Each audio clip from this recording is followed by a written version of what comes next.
دارن از اونجا محله خودشون حفظ میکنن. فکر میکنن که مثلا ستون خیمه امنیت ما این کلانتری یه پایگاه بسیجه، یا مثلا این شهرداری امروز زدن.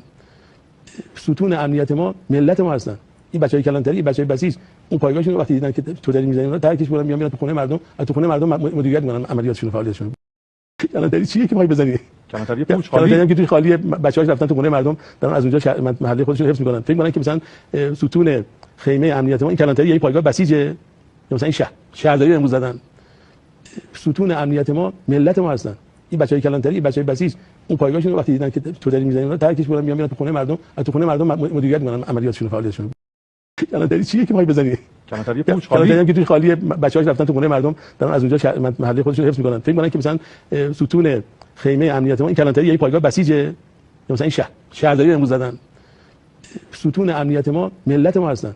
این بچهای کلانتری، بچهای بسیج، اون پایگاهشون وقتی دیدن که تو داری میزنی اونها ترکش میکنن، میان تو خونه مردم، از تو خونه مردم مدیریت میکنن عملیاتشون، فعالیتشون. کلانتری چیه که میخوای بزنی؟ کلانتری پوچ خالی، کلانتری هم که توی خالیه، بچه‌هاش رفتن تو خونه مردم، دارن از اونجا محله خودشون حفظ میکنن. فکر میکنن که مثلا ستون خیمه امنیت ما این کلانتری یه پایگاه بسیجه، یا مثلا این شهرداری امروز زدن. ستون امنیت ما ملت ما هستن. این بچهای کلانتری، بچهای بسیج، اون پایگاهشون وقتی دیدن که تو داری میزنی اونها ترکش میکنن، میان تو خونه مردم، از تو خونه مردم مدیریت میکنن عملیاتشون، فعالیتشون. کلانتری چیه که میخوای